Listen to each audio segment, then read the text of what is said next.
Hey, what's going on, y'all? It's your boy 3 Stacks in this thing, representing the squad, baby, and we're going over a deck that once upon a time was like the meta deck for me. Psych, I was playing it when it wasn't meta, but then it got the same time. You know what? I picked it up when it was meta relevant. It was back around the time when it was all about ritual beasts, BAs, necros, tellers, yang zings, cleaforts, shadalls. Like I'm talking about that format was lit. All right, and this deck actually won World Tournament in 2015. This deck is legit. So the thing with Stellarknights, I did a lot of variations. I even did the Ties of the Brethren build. I did counter fairies legit with guarding Ariadne and Star Seraphs, like to open up with ties targeting Ariadne, bring out Stick Chair, or open up with like a Teller. Just like really insane like turbo combo builds.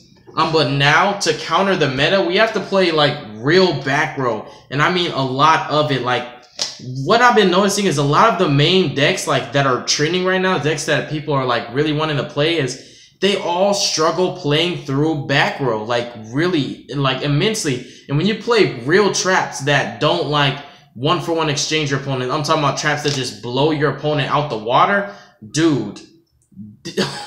And your deck can play them excessively, that's great. That's really great. So we're going to hop into the main deck. Just one thing that I want you to keep in mind. Bottomless is at 3 and Torrential is at 3. And the 3 Torrential Tributes that I have are in my Blue Eyes deck. If I wasn't too lazy, I would have just took them out of my Blue Eyes deck and put 3 Torrential Tributes in this deck. And I still feel like instead of playing Bottomless, I'm playing a better trap card, a better trap hole card than Bottomless. But you can always play Bottomless in your list if you feel comfortable with it. But just keep in mind, if you see no Torrential Tributes in this deck, just understand I just told you. They're in my Blue Eyes deck. I have them, and they should be in here. But I was too lazy to pull them out. So monsters are 3 copies of Deneb. Deneb is the Stratos of the deck. If she's summoned, she adds a Stellarknight monster from deck to hand.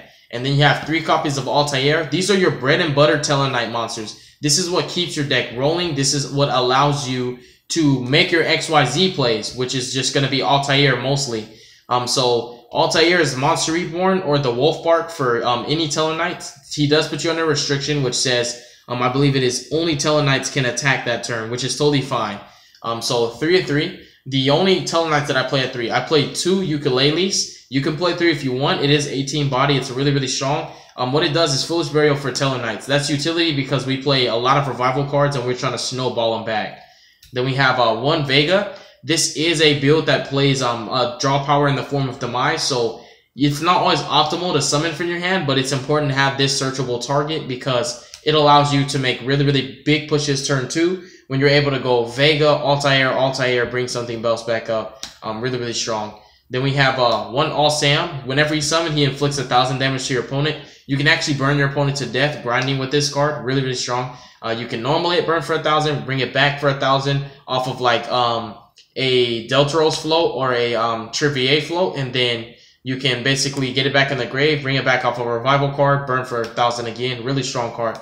One of my spicy techs for my Stellarknight lineup is I play Sirius. If this card's summoned, it targets 5 Stellarknights in the grave, shuffles them to the deck, and draw 1. This allows you to recycle your extra deck cards, and also keep in mind in the grind games, like if you're either you lost your Call of the Haunted, because like as long as you can keep a Call of the Haunted in Trivier, you can always bounce it. But if you lose it to a Cyclone or like a Twin Twister, you'll find that you really need to have access to your Altairs, because it'll be like you'll either run out of Deneb searches first, or before you run out of Deneb searches, you'll actually run out of the card Altair himself. And like I said, when you don't have a Call of the Haunted to bring him back, you really can't make any plays aside from normal summon pass. So this card actually comes up in the grind games, and when you're playing against Stellarknights, it is grind from start to finish. So it's not like, oh, if, you know, it's always grind. It always is.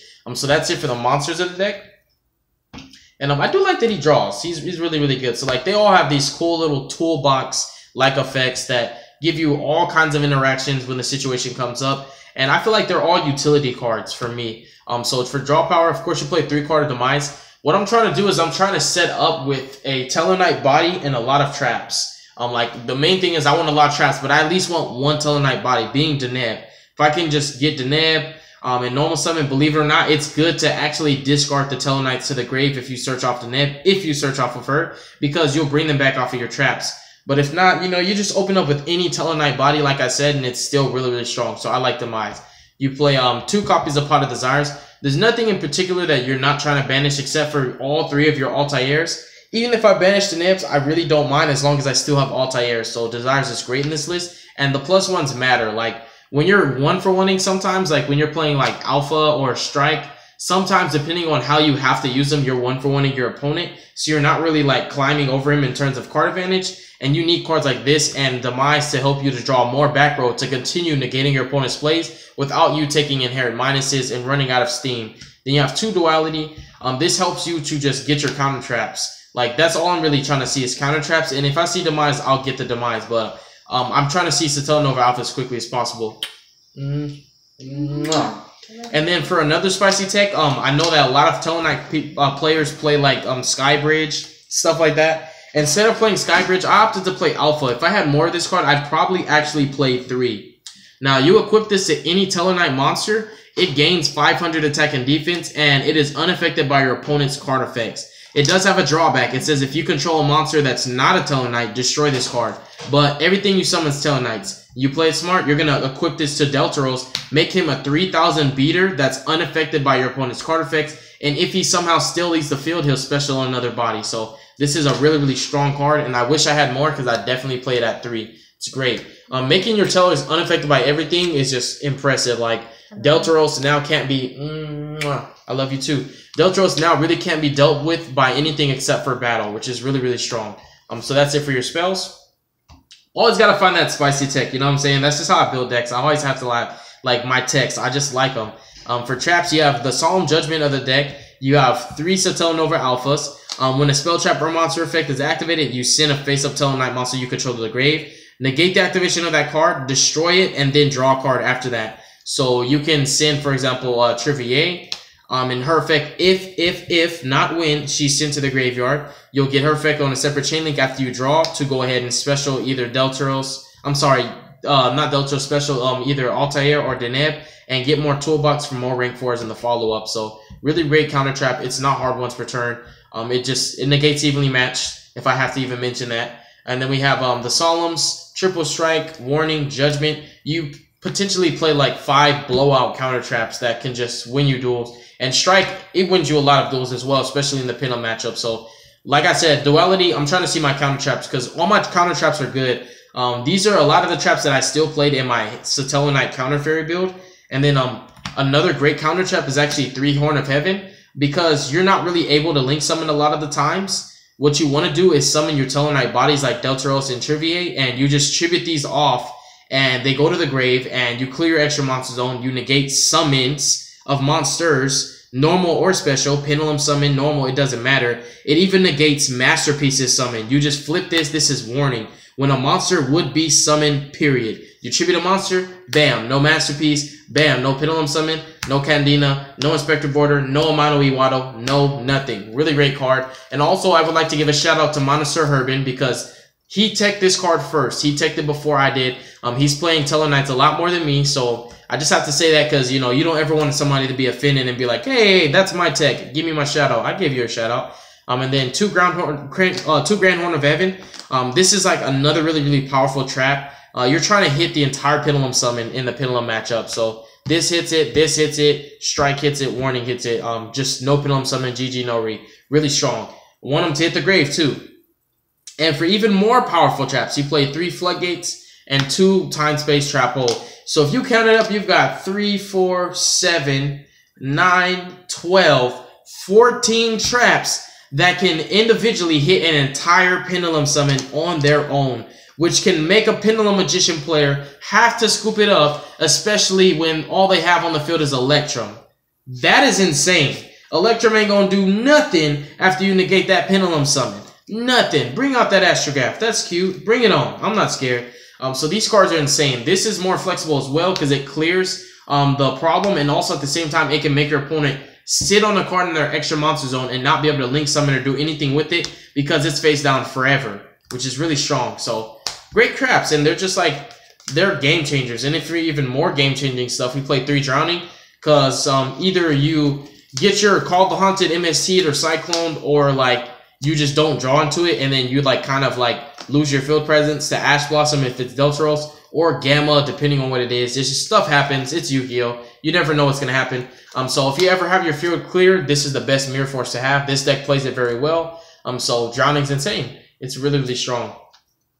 Then we have 3 Call of the Haunted and 2 Oasis of Dragon Trolls. I would play 3 and 3, but even though you want to see these traps, it's very important to see them in this deck because this is kind of like the bread and butter of the Stellarknight archetype. You never want to see too many of these and no targets, right? You need to have monsters to begin with.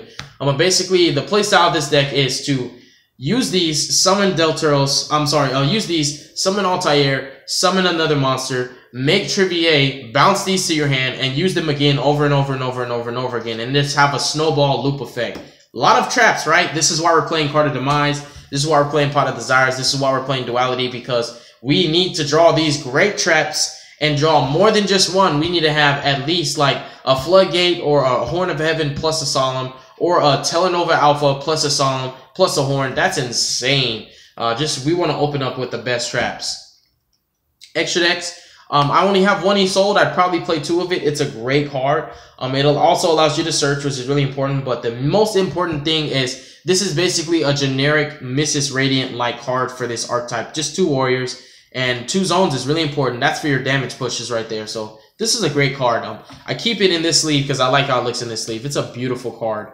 And then we have triple Trivier. I know her name's Triver, but I like to call her Trivier. It just sounds fancy. And I like this one. This is my favorite Triver because for some reason it's Ghost Rare and Ultimate Rare. In the background is Ghost, but it's still Ultimate. I don't know if that's a misprint, but I know like it wasn't colored in or anything like that. But triple Trivier. She bounces everything. This was how I used to do it back in the day. I would just use her, bounce everything, get that pulse for 21. Every turn, bounce, get that poke for 21. She gave us a guaranteed swing at your opponent's life points, which playing in time, this card is very, very powerful. She's just such a great card, and she doesn't target, she doesn't destroy. She's just insane. Bouncing the whole field, like she's like, we shutting it down today. Get all that stuff and put it back in your hand, please, and play it again so I can negate it. Then 2 Delteros. We all know what Delteros does. If you don't know, while he has materials, he protects you from normal or special summons. Anytime you summon a monster, basically your opponent can't respond unless they're negating the actual summon. Then he can detach, pop a card on field. Both these XYZ's best effects are actually when they're sent from the field to the graveyard. She has to have an XYZ material when she's sent. So if your opponent strikes her, it's not going to happen. Well, either way, they have to be sent from the field. So strike just stops the effect completely. But if she's sent from the field to the grave with the material, she specials any Stellarknight from the graveyard. And if he's just sent from the field to the grave, he specials any Stellarknight from hand or deck. And a lot of people mistake and try to argue with me over this. If he doesn't have materials, he still specials from the hand or deck. So you can use Altair to summon him. And if he gets sent from the field to the grave, he specials from the deck. You can use Trivier to summon him. And if he's sent from the field to the grave, he specials from the hand or deck. You just really need to read the card and then look up the ruling of it and put the 2 together and add the pieces together.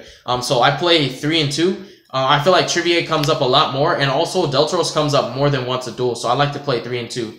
Then we have Batlamius. Not very new support, but it's great. This allows you to make Trivier with 2 cards, which is really, really important. So this is a win more card. And before we were in Master Rule 4, I had a cute little lockdown where I would use her. And everything is dark, so when you have her in this, this negates anything because all monsters are dark. I also used to play Mass Chains the second. You would just summon this, make a Dark Law. It was really strong because she makes all monsters on the field dark, which it sometimes can screw up a lot of archetypes if they're trying to make Mrs. Radiant. If they're trying to use just like attribute like stuff, I don't know. It could be like something that says a synchro that says this plus a light monster or vice versa. Like it's just a really, really interesting effect that doesn't always come up, but it can screw up certain matchups, which is really, really cool. Especially if your opponent is making fusions that have to have a specific attribute, and she's like, nah, everything's dark. That's it for the tellers. We have Ragnominiac. One of the win conditions, you can summon this turn 2 with like 4 or 5 materials if you have the Call the Haunted or Oasis. And this just says your opponent literally cannot play Yu-Gi-Oh! He can't summon. He can't do anything. Like he just has to set and pass. This is really, really strong. Then we have Reflatia, because you have a lot of trap holes in your deck. We have Tornado Dragon, we have Utopia Package, and we have Baguska. Rank 4s are what this deck makes the best. We were playing Stellarknight Artifacts. We're not going to do it this time because I already did Stellarknight Artifacts. What I wanted to do is just do like pure Stellarknights. I did a lot of Stellarknight variants that were not pure, but today I just wanted to bring you guys my pure. And also, a lot of people were asking for this deck, like heavy requests. And I'm glad to get this out of the way so that I can move forward to the other decks that people were asking me for. Thank you so much for watching the video. God bless you. Make good choices. Don't hurt your brain cells. And I love you like always. Make sure you check out some of the older videos. You might catch something that you never seen before. Or you might also see something that you're like, hey, can you do this? And I'm like, hey, check it out. We already did it. Bam. Look at it. All right, y'all. I'm going to move forward to the next video. I hope that you enjoyed this. And also, please be patient to see the video coming right after this because it is Constellars. If you're a fan, you already know. This is Euphoria, baby. Peace, y'all.